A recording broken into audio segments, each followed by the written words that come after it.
Welcome to Dead by Daylight, the board game. This game requires 3 to 5 players and takes around 45 minutes to play. Players can take on the role of survivors, working cooperatively to repair the generators and escape, or as the killer, who will stop at nothing to injure, hook, and sacrifice the survivors. To start, first determine which player will take on the role of the killer, while everyone else will play as survivors. Every game must have 4 survivors. If you are fewer than 4 survivor players, one or both players will play as 2 survivor characters. After determining the roles, the survivor players will choose the identity board of the survivor character they'd like to play as. Each survivor board features the name and description of how the survivor is played, the survivor's difficulty. Choose an easy survivor if this is your first time playing the game. A turn reference, an area to keep track of blood points. Each survivor starts with 2 blood point tokens and can hold a maximum of 6 at a time. A slot to keep 1 item card. And the survivor's list of perks. Each survivor has 3 perks, with their respective blood point costs and effective descriptions on the upper left. The killer will select the identity board of the killer character they wish to play as. Like the survivor board, here is what you will find on the killer board: the name, difficulty, and description of the killer. A turn reference. An area to keep track of blood points. The killer starts with 4 blood point tokens and can hold a maximum of 12 at a time. The killer's power and passive ability if they have one. And the killer's 3 perks. Give a survivor the first player marker. Each survivor then takes a sacrifice progress token and places it on their board. Next, choose a game board for the trial and place it in the middle of the table. Gather the prop tokens, shuffle them, and turn them face down into the rooms. Each room indicates how many of each type of prop tokens will be placed there. In turn order, each survivor reveals 1 prop token anywhere on the board. Look for any wall spaces on the board and place the breakable wall tokens on each of them. Each player now receives 4 movement cards. This will be the main way players move from room to room. All players will receive a sneak, sprint, crouch, and vault card. The killer will also receive the wait card, which only they can use. The killer should now check to see if they have any extra components they need to set up. Read the killer's power to see if there are any changes to the setup. Gather and shuffle the item deck and place it near the board. Items are tools that survivors can use to aid them. Place the other tokens and dice near the board as they will be needed during the game. Finally, each player rolls 1 skill check die to determine their starting space. Place the matching survivors and killer's miniature on these starting spaces. Throughout the game, survivors are required to roll dice to perform skill checks and other actions. The black die is used to perform most skill checks. Rolling a 1, 2, 3, 4, or 5 results in a success.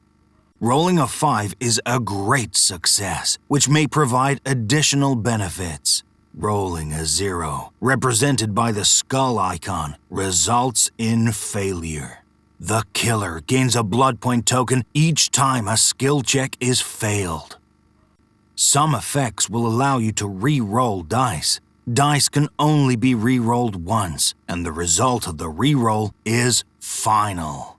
The red danger die is only rolled when an effect instructs you to do so. It has 4 failure faces and 2 great success faces.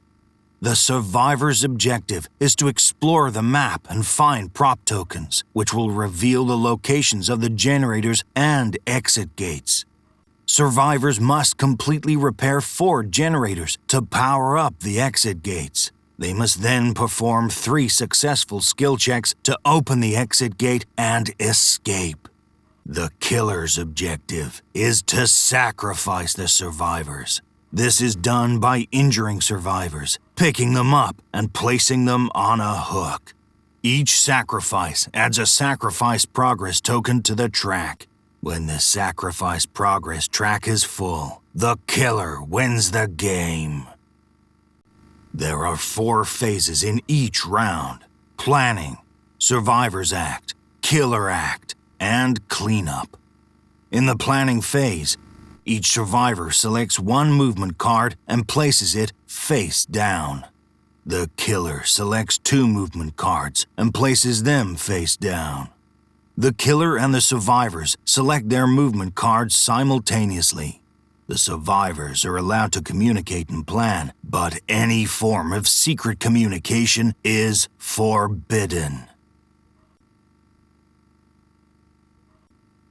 After all players have placed their movement cards face down, each of the survivors will take turns clockwise, starting with the survivor holding the first player marker. Each survivor begins their turn by revealing their movement card and moving to the next space following the matching path of their card. If a survivor picks a movement card that doesn't match up to any path from their current space, they cannot move and will lose the opportunity to interact, ending their turn. If there's any face-down prop in that space, choose one to reveal. Then pick any of the revealed props and interact with it. Anytime a survivor moves to a new room, the survivor will reveal a face-down prop in the new room. Yellow vault paths are one-way paths that allow you to move in the direction of the path's arrow. There may also be breakable walls found in a path. Survivors cannot interact with breakable walls and will not be able to move if the path is blocked by one, ending their turn. After the survivor moves and flips 1 face-down prop token, they may interact with 1 revealed prop at their new location. If a survivor finds a chest, they remove the prop token and draw the top card from the item deck. Survivors can only hold 1 item at a time. If the survivor who interacts with the chest already has an item, they must choose 1 to discard. A survivor that interacts with a locker can hide by placing their miniature on it. Interactions, perks, and killer powers don't apply to them while they're hidden. The hiding survivor cannot activate any of their perks. And if they move for any reason, they exit the locker. Safety is far from guaranteed. Killers can interact with an occupied locker. When interacting with the Crow token, the killer gains a blood point token, and the survivor takes a bonus turn. A survivor who interacts with a pallet places the token on any path connected to their current space. The path must be empty and without another pallet, breakable wall, or other component. Survivors cannot interact with pallets that have been placed on a path, but can move freely through them. Generators need to be found and repaired for survivors to power the exit gates. To repair the generator, a survivor interacts with it, then rolls a die to perform a skill check. If the skill check is a success, a progress token is placed on the generator. A skill check resulting in a great success allows a survivor to place 2 progress tokens on the generator. However, if the result of the skill check is a failure, no progress is given, and the killer gains a blood point token.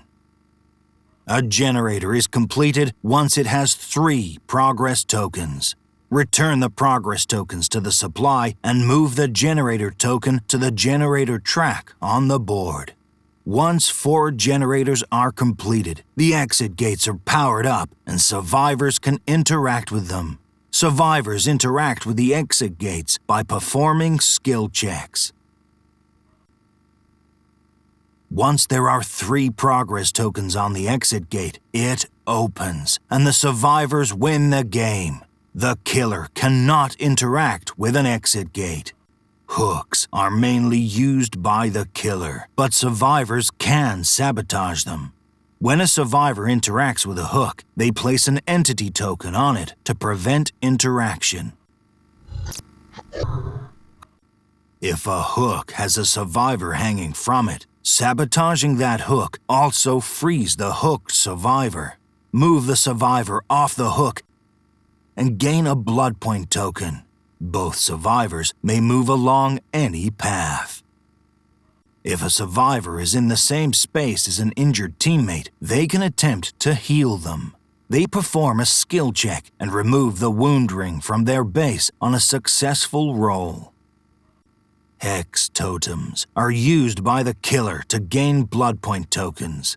A survivor may interact with a hex totem to cleanse it. They perform a skill check, and if they succeed, they remove the hex totem and gain 2 blood point tokens. Survivor bonus turns are gained by interacting with a crow or by other means such as survivor perks.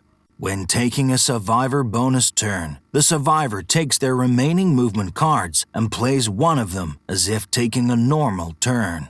Bonus turns can occur multiple times as long as the survivor still has movement cards they can use. Once all the survivors have taken their turn, the killer can hunt. Since the killer sets 2 movement cards down during the planning phase, they must first use the movement card on the left for their first turn and the right card for their second turn.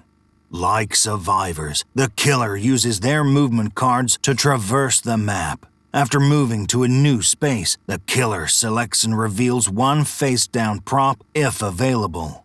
The killer can then interact with a revealed prop in the same space. Note that the killer has fewer types of interactable props at their disposal.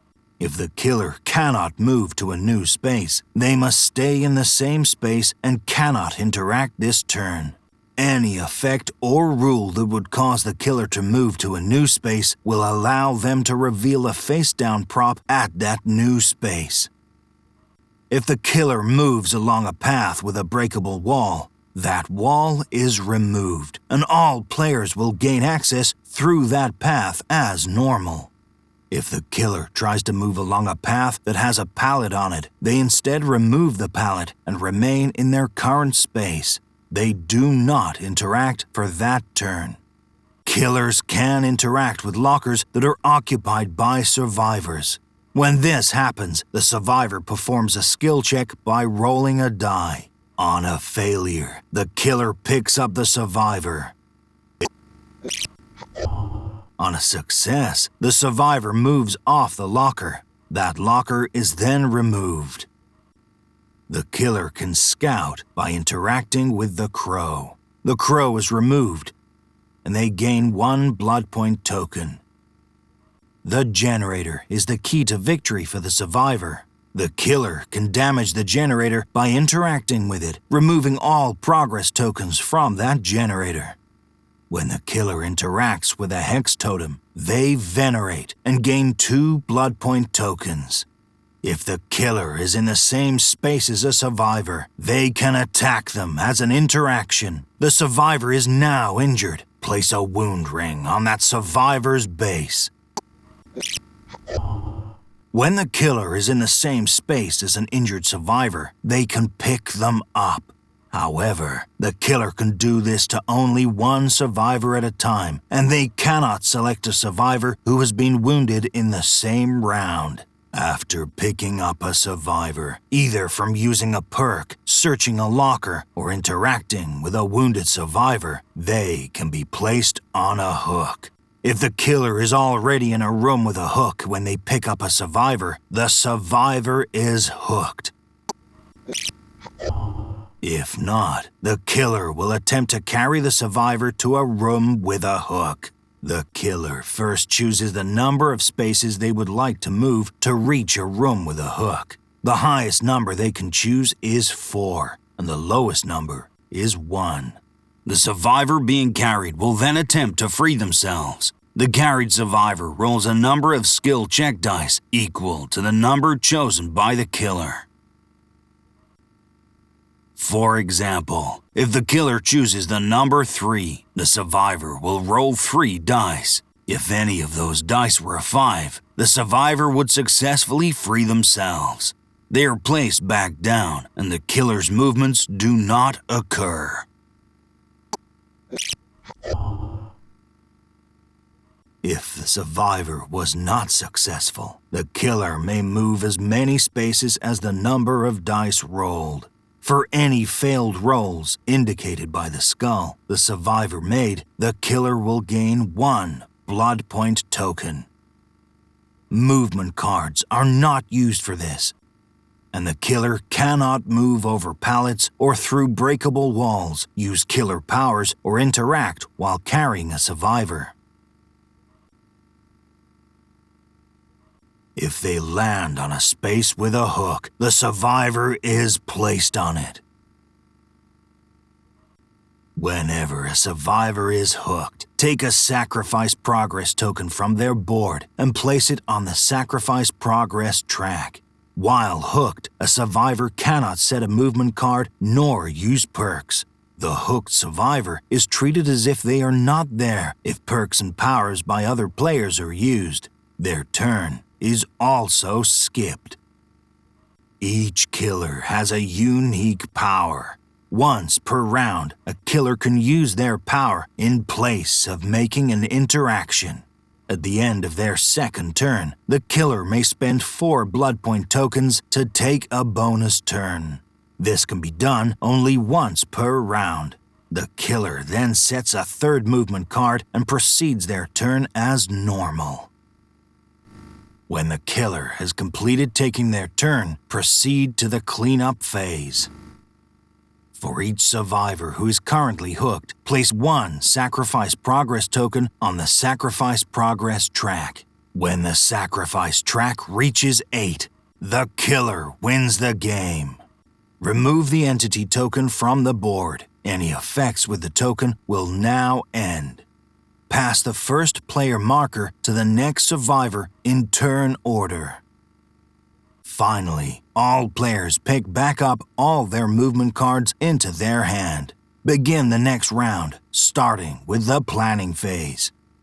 For the game to end, either the killer or the survivors must achieve their objective. The killer wins when there are 8 sacrifice progress tokens on the board. The survivors win when they place their 3rd and final progress token on an exit gate. Now that the main gameplay is explained, here are a few detailed explanations of specific game mechanics. There will be scenarios where multiple perks can activate at the same moment for a player. They may choose to activate these perks in any order. If 2 or more players have perks that activate at the same time, the survivors will resolve theirs first in turn order, choosing to activate or pass on their perks. The killer will then resolve their perk if they still wish to. The entity token blocks certain props or paths, and it's always removed from play during the cleanup step. Both the killer and survivors have perks that give various advantages. To use a perk, spend the required amount of blood points as stated on the perk. Perks are only activated when a special condition is met. Perks can only be used once per round, even if they cost 0 blood points. You now know the rules of the hunt. Track your prey or evade your pursuer in Dead by Daylight, the board game. Available now. Happy gaming.